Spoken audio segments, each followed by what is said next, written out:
Hello everyone, Shubhi tutorial classes में आप सबका स्वागत है। पिछले वीडियो में हमने ऊष्मा और ताप के बारे में बताया था। आज बताते हैं। हमने बताया था इसके 4 पैमाने थे, सेल्सियस, फ़ारेनहाइट और केल्विन और र्यूमर। तो सेल्सियस पैमाना क्या है, चलिए शुरू करते हैं, देखते हैं। इस पैमाने को स्वीडन के वैज्ञानिक सेल्सियस ने 1742 में बनाया था। स्वीडन के वैज्ञानिक थे सेल्सियस, उन्होंने 1742 में बनाया था। इसमें शुद्ध जल के हिमांक, फ्रीजिंग पॉइंट अर्थात जल का जमना 0 डिग्री, क्वथनांक बॉइलिंग पॉइंट अर्थात उबलना 100 डिग्री अंकित रहता है। तो ये बात ध्यान रखिए।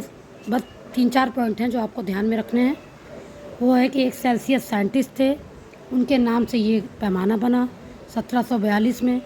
ठीक, उन्होंने जल का जो जमना था उसको 0 पॉइंट का, जो जल का उबलना था उसको 100 पॉइंट का, बस बात ख़त्म। इसके बीच के स्थान को 100 बराबर भागों में बांट दिया। जो बीच का पार्ट होता है उसको 100 भागों में बांट दिया। ये थे सेल्सियस। अब फ़ारेनहाइट पैमाना क्या है? जर्मनी के फ़ारेनहाइट के वैज्ञानिक ने 1717 में बनाया। जर्मनी के फ़ारेनहाइट जो थे वैज्ञानिक, इन्होंने 1717 में बनाया। इन्होंने पहले बनाया, सेल्सियस बाद में आया। इसमें शुद्ध जल के हिमांक अर्थात जल का जमना 32 डिग्री इन्होंने कहा और उबलना 232 कहा। बस इतना ही अंतर है। सेल्सियस ने 0 से 100 और फ़ारेनहाइट ने 32 से 232 फ़ारेनहाइट अंकित किया। इन्होंने हिस्से में कितने बांटा? इन्होंने 100 बांटा था, इन्होंने 180 बांटा। बस ख़त्म। बहुत ही सरल है ये। फिर देखिए 40 डिग्री टेम्परेचर एक ऐसा होता है जिसमें फ़ारेनहाइट और सेल्सियस का ताप बराबर हो जाता है। इन बातों का ध्यान रखिएगा। 40 डिग्री जब सेंटीग्रेड होगा तो फ़ारेनहाइट और सेल्सियस का ताप बराबर हो जाता है। मानव शरीर का ताप कितना होता है? 36.9 डिग्री सेल्सियस, और जब आप फ़ारेनहाइट में देखते हैं थर्मामीटर में तो 98.6 डिग्री होता है। केल्विन में देखेंगे तो 310 केल्विन होता है। ठीक है, बस ये मेन पॉइंट याद रखिएगा। क्वेश्चन आता है मानव शरीर का ताप। अब देखिए फ़ारेनहाइट जो क्लिनिकल थर्मामीटर होता है ये ऐसा होता दिखता है। नीचे का 94.F, 98.6, 108 फ़ारेनहाइट तक होता है रेड कलर का। तो बस तभी आप देखिए, लोग कहते हैं कि बुखार होता है तो नॉर्मल टेम्परेचर कितना है? 98 होना चाहिए। तो ये फ़ारेनहाइट में होता है। और सेल्सियस में देखेंगे तो 36.9 डिग्री सेंटीग्रेड। यही क्वेश्चन आ सकता है।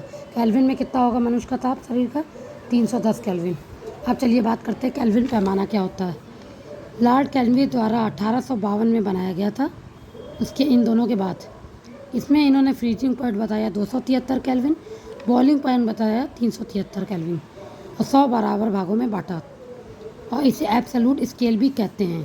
एब्सोल्यूट स्केल केल्विन ने आविष्कार ब्रिटिश भौतिक शास्त्री थर्मल के साथ मिलकर बनाया था। अब देखिए इसमें से कितने क्वेश्चन बनेंगे।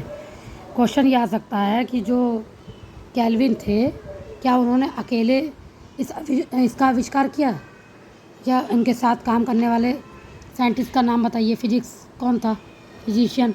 आप बोलोगे थॉमसन थे। ठीक, बॉइलिंग पॉइंट इसका कितना?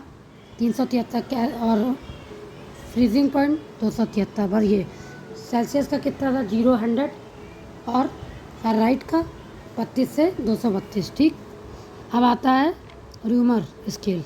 इसका फ्रीजिंग पॉइंट होता है 0, बॉइलिंग पॉइंट 80 डिग्री, 80 बराबर भागों में बांटा जाता है। ये तो थे सारे पैमाने जिससे हम ताप माप सकते हैं। ठीक, अब आता है परम शून्य ताप, एब्सोल्यूट जीरो टेम्परेचर। सबसे न्यूनतम ताप कितना है? सबसे न्यूनतम ताप जो आप माप सकते हो कितना?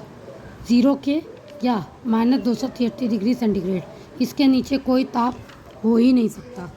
क्वेश्चन ये आ सकता है कि सबसे नीचा या सबसे आखिरी कितना पॉइंट होता है जिसके आगे हम लोग नहीं नाप सकते?